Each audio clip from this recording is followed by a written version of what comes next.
Welcome back, boys and girls.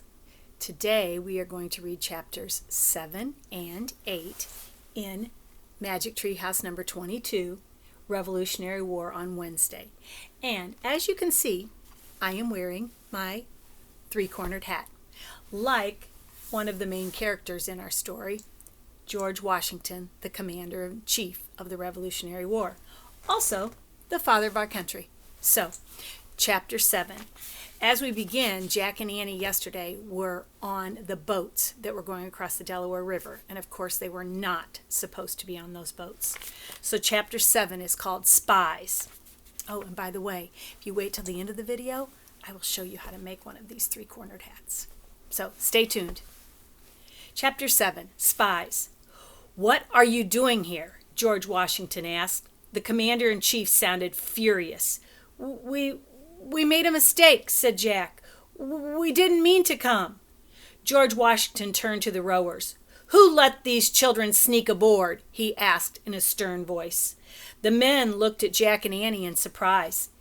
"It's not their fault," Annie said quickly. "They were working too hard to notice us." Just then the boat banged into the ice. The ice cracked. The boat moved, then bumped against the shore.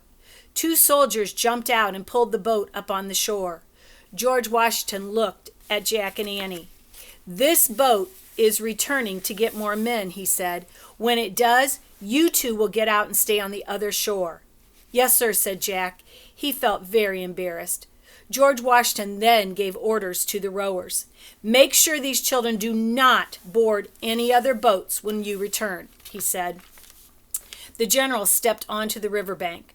The wind started to pick up. The snow fell harder. As the crew unloaded the boat, neither Jack nor Annie spoke. Jack was miserable. They had caused trouble for George Washington, just when the general was trying to make America an independent nation. Jack desperately wished he and Annie had gone home earlier. They watched more and more boats land on the riverbank. As the soldiers unloaded their weapons and horses, a freezing rain began. Now rain, snow, and sleet fell together. Jack heard George Washington call to one of his men. "This storm is getting worse, Major," the general said. "Yes, sir," the major said. "I think we're in for a blizzard," said Washington. "Yes, sir. Our mission may be hopeless, sir," said the major. "Should we call it off?" "No, you shouldn't," Jack whispered. "You're going to win." "Should we turn back, sir?" the major said again. "No, no," said Annie. She stood up. The boat rocked. "Don't turn back, George Washington, sir," she shouted. "You have to march on, sir. You have to attack the Haitians, sir." "Shh!" Jack tried to pull Annie back down. "We're not supposed to know about this secret mission." "How does she know our plans, Major?" George Washington asked. "Listen to us, sir," said Annie. "You're going to win." She pulled away from Jack and jumped out of the boat. "Annie!" Jack leaped onto the riverbank. He scrambled after Annie up the steep, icy slope. "You have to lead your men, General Washington, sir," Annie shouted. "The opponent will be surprised. They think no army is going to march on a night like this." "How do you know all this?" the major shouted above the storm. "How do you know what the Haitians are doing and thinking?" For once, Annie was at a loss for words. "She just guessed," said Jack. Just then, the bearded soldier who had yelled at Jack earlier stepped forward. "I saw this boy earlier," he said. "He was writing things down." I was just..." Now Jack was at a loss for words. "Seize them!" the major shouted. "They're spies." Chapter 8. These are the times. A lot of truth is in this chapter for even this time. Jack grabbed Annie's hand. "We're not spies," he said. He whirled around to face George Washington. "General Washington, remember those words you said to your men?" Jack said. "You should believe them yourself, sir." "What are you talking about?" George Washington asked. Jack yanked the captain's letter from his bag. By the light of the lamp, he read the words the captain had copied for his children. "These are the times that try men's souls," Jack read. "But he that stands it now deserves the love and thanks of man and woman. The harder the conflict, the more glorious the triumph." Jack looked at George Washington. "Even if things look impossible, you should keep going, sir." Good words. The harder things seem, the greater the triumph, right? That's what you read to your men. You have to keep going for their sake. "Yes, and you have to keep going for our sake," said Annie. "For the sake of the future of the children of America, sir." As the wet snow hissed about them, George Washington stared a long moment at Jack and Annie. Finally, he put a hand on each of their shoulders. "I do not know who you are," he said. "I do not know how you know what you know. But I believe you. For your sake and for the future children of America, we will march on." "Yay!" cried Annie. "Yay," said Jack softly. He sighed with relief and put away the captain's letter. "Now, get back in the boat," said George Washington. "You must leave the fighting to us, to me and my men." Jack felt very grateful to George Washington and to his whole army. They were risking their lives for all of America's children, past and future. He could barely speak. "Thank you, sir," said Annie. "Thank you both for telling me to listen to my own advice," said George Washington. He called to the rowers waiting in the boat. "Take good care of these two." George Washington climbed onto his horse. He looked down at Jack and Annie. "Merry Christmas," he said. Then the commander-in-chief rode away into the stormy darkness. So today, remember to be like Jack and Annie and tell somebody thank you. Maybe even several people thank you for all they do to help you and for all they're doing to help all of us.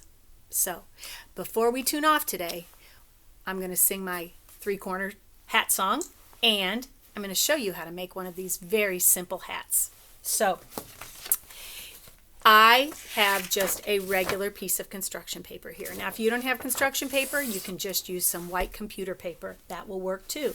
So I'm going to make a little version right now. So I just took it and I folded it like a book. Or, we call this a hamburger because it's tall. So then I'm going to put my fold on this side.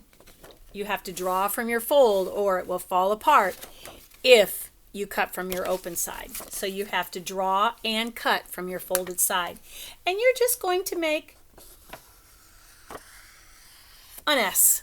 I know that doesn't look like a very good S, but it's going to look like an S. Simple like that. Now, just going to take my scissors and I'm going to cut that S out. So I have something that looks like this. Now, again, from the folded side, not the open side, I'm just going to cut a slit, not all the way to the end. And you'll have to work to see how long it needs to be so it fits on your head. I made mine a little too long, so it kept slipping down today. So look, that's it. Look. Now, this might fit on your heads. Of course, it would not fit on mine. So that's as simple as that hat is to make. Again, you could also use, this is a piece of a paper bag that I got from the grocery store. Again, fold it like a book, like a tall hamburger, and I'm going to put my fold on this side, and I'm going to make an S again.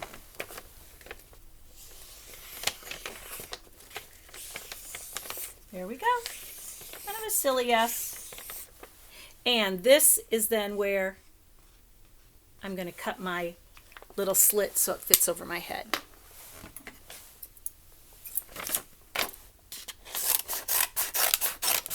My scissors are a little bit different at home than they are at school, aren't they, boys and girls? And then I'm just going to, see, just going to snip, snip, snip, and voila, my hat. I'll take this hat off and show you. Oops, see, I didn't make my slit quite long enough. Won't go over all my curls. Of course, I need a haircut, but can't go any place to have that done. So I'm just going to have some wild curls for a while. There we go. And remember our song? I'm going to change hats. All right, sing it with me. Here we go. My hat, it has 3 corners. 3 corners has my hat. And had it not 3 corners, it would not be my hat. Now we're going to leave off the word hat and just point. It has 3 corners. 3 corners has my. And had it not 3 corners, it would not be my. Now we're going to leave off the words hat and 3. And we're going to say corner. You ready? It has corners. Corners has my. And had it not corners, it would not be my. Okay, now we're not going to say the words hat, 3, or corners. You ready? Here we go. It has my, and had it not, it would not be my. All right, now let's do our president's song. These are the presidents, the mighty, mighty presidents. Uh-huh, uh-huh, uh-huh, uh-huh. Washington, Adams, Jefferson, Madison, Monroe, Adams, Jackson, Van Buren, Harrison, Tyler, Polk, Taylor, Fillmore, Pierce, Buchanan, Lincoln, Johnson, Grant, Hayes, Garfield, Arthur. And we will stop there for today. Thanks for tuning in, boys and girls. See you tomorrow for chapters 9 and 10. Have a great day. Bye-bye. And remember, be kind and say thank you. Bye-bye.